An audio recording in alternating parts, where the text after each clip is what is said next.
What's going on, guys? So, this pillar is the exercise pillar. I could probably talk for days on this, so I'm going to try and keep it as simple and straightforward as possible because this is the thing that I spend the most time working on people with. And again, it's the thing I really am passionate about. But this is, a key component. I've mentioned it when it comes to sleep. I've mentioned it when it comes to stress management. Obviously, we're diving deep right now into it, but when it comes to specifically mobility aches and pains, balance is the word that we want to use as we approach our exercise. And what that means is we need a well-balanced approach. We want to make sure that there are exercises that address the specific areas that we're having aches and pains with, that we don't have the best mobility with. We want to make sure that those areas have exercises that address the exact issue at hand.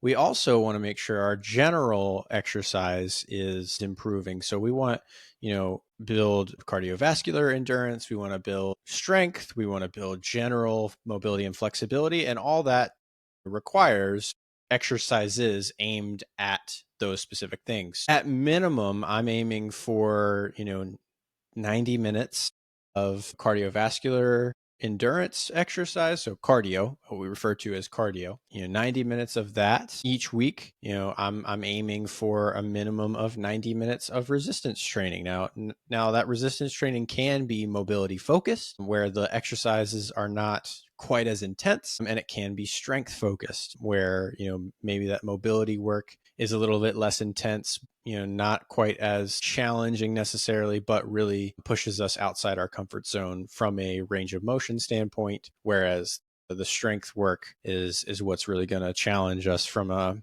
strength standpoint, an exertion standpoint. So we want to build a balanced, robust routine. And we're going to focus on, when it comes to aches and pains, we want to focus on load management. We want a routine that we can maintain, over time, and we can use to progress in such a way that we don't overload, we don't do too much too fast.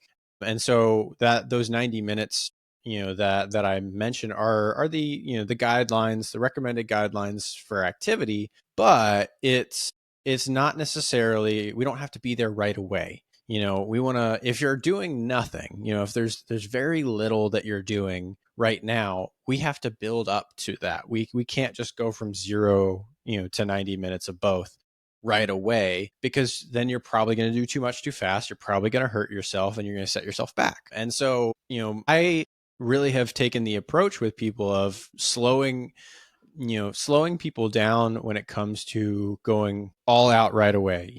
Some of my best results have come from someone going from 0 to 2 days a week, of training. And that change can even be quite shocking to someone's body. And so slowly building things up, that is the approach to exercise we want to take, is in order to have a long-term approach to this. Like I mentioned at that very first pillar about understanding your timeline, understanding how long it can take to get the results you're looking for. You want to do this right, just like we would with weight loss. We're going to take the approach that we're going to do it in a sustainable manner. So that sometimes that means not doing that much at first. And so I might add 1 or 2 days of, 20, 15, 20 minutes of exercise at first, and then slowly add on until, okay, maybe now I'm doing 30 minutes twice a week, right? Okay. Eventually I can split that into 3 times a week, 20 minutes, and that's the same total amount. All right. Now I'm adding a couple minutes each day, over the course of several weeks and months, getting into, exercises that are a little bit more challenging, and building up in the repetitions that I'm doing, building up in the sets, that I'm doing. So I might go from doing, I'll use an example here. I might go from doing 2 sets of 5 reps of an exercise to doing 2, the next week. If that previous week was easy, I might do 2 sets of 6 reps of an exercise and continue to build that up until eventually I'm doing 2 sets of 10. Now I know that's 20 total reps of an exercise. That same exercise, I might be able to split that into 3 sets of 6, right? And I'm actually doing less But now maybe I've changed that exercise to where I'm increasing, three sets of 7 is 21 total reps. Now I'm increasing the reps again, and I've got more sets. I'm increasing the volume in a way that's slow, sustainable, and then over time I'm able to add reps and add strength to that particular exercise. So that's an example of how we can progress there. And again, focusing on load management also means adapting to, there are going to be good days and there are going to be very hard days. And so on those good days, we want to be able to push a little bit. We want to be able to do a little bit more than we would on an average day. Or on the bad days, we want to be able to back it down and say, okay, I walked for 10 minutes on a really good day, but I really didn't have it in me. So I only walked for 2 minutes on a bad day. The goal there is we adapted and continue to take the action that's going to lead us to the results that we want. And going to continue to develop that habit over time. And again, we want to simplify this routine. Your exercise routine is something that should not add all of this mental stress to you. You shouldn't be overwhelmed by the thought of the next workout. It should be a little bit of excitement for the next time that you get to do this. Just even if it's just from tolerate the exercises well enough because I'm in pursuit of a particular goal. Right. That can be enough to get us to that in a way that it's not going to, so long as we're not hating what we're doing. Right. That's the key. We don't want to be doing something we're hating all the time, because otherwise you're not going to get what you want out of it. So again, we want sustainable improvements in range. Like, it's not just the sets and the reps that we can increase. It's also the strength, the endurance. A great example when it comes to cardio, you might have heard one of my examples of physical activity and different changes is, when we talked about timeline of results, someone might only have access to like a hand bike. Lots of forms of cardio. Several of those come with resistance. So it might be that if I'm walking and I want to, improve my ability to hike without pain, I use a treadmill and I start to slowly increase the incline. I might be going at the same rate for the same amount of time, but now the resistance is more challenging because I've added a little bit of incline. And for something like that, you can do it in, tenths of a degree. You can do it very slowly to the point where it's not such a dramatic increase that most people, when you just add that first level of incline, you can just add that first level, go for a couple weeks at that level, or a couple months even. You again, extend your timeline however you need to. You might even then work on, okay, can I go a little faster at that incline because now I'm going to be doing more work. Lots of different ways to improve endurance, or go for longer, right? You can go for longer, you can add resistance, you can go faster. Different ways to improve, and increase without really, adding so much stress all at once. Don't do all those 3 things at once. Choose one, and increase it slowly over time, and then maybe choose another, and add a variety of them too. The other thing is range of motion, right? When it comes to mobility, range of motion is one of the things that shows us where our progress is at. So can I move through a larger range of motion in a particular exercise than I used to be able to? That's a clear marker of progress, and it's something to shoot for, right? If you're really focused on how your body's moving and how you're moving through a range of motion, you can pay attention to that rather than the reps and the sets and the weight and the intensity and the speed.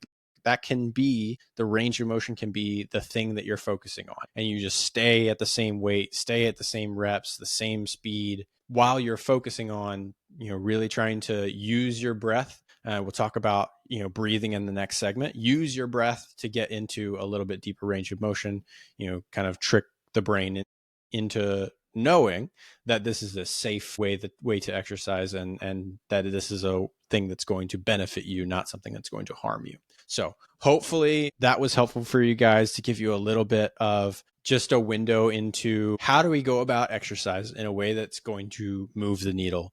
Just to sum up, say, we want to build balance into our routine, having some cardio, having some mobility focus, having some strength focus, all those 3 things. We want to build a we want to focus on adapting and making sure that we're not doing too much on days when we're not ready, and doing more on days when we feel good and can push. We want to make sure that we are taking sustainable improvements over time. And so making those slow changes. Don't get stuck. Don't stick in the same spot for too long. And I say too long, if you're at the same spot with everything for several months and you've not made a single change, that's 3-4 months or more, that's, you definitely want to make some change to your program over that time period. I think here it's also important to recognize, and this is something, with results, if you are somebody who has a degenerative condition, there are certain, I think of, ALS, I think of, Lou Gehrig's, potentially certain cancers, depending on what the scenario is, MS, depending on the scenario, it may or may not be that way. Dementia, again, a little bit dependent on the scenario and the person's individual, your individual situation. Those are situations where, exercise is something that is actually going to prevent decline and decrease the rate of decline. You may or may not actually see positive progress for those situations. So I want to make sure I'm clear on that. And it's something I make sure I'm clear on with my clients who are in those situations, that we may not see progress that indicates positive results. The positive change may actually just be, okay, instead of a full decline in a year, we've extended that out to 10 years, right? Instead of, this massive change and loss of ability, we pretty much remain unchanged. And so that's something to keep in mind when it comes to exercise, when it comes to results. If you're in that condition and that applies to you, that may be the case. And if you are, my heart goes out to you as someone who has seen that and has worked with those people. It is hard to be in that situation, and that requires additional, inner work to be where you are and to manage it well. So moving on from that, I hope this conversation on exercise and the different things that we want to see in our exercise routine was helpful for you. And we'll dive right into breathing on the next pillar.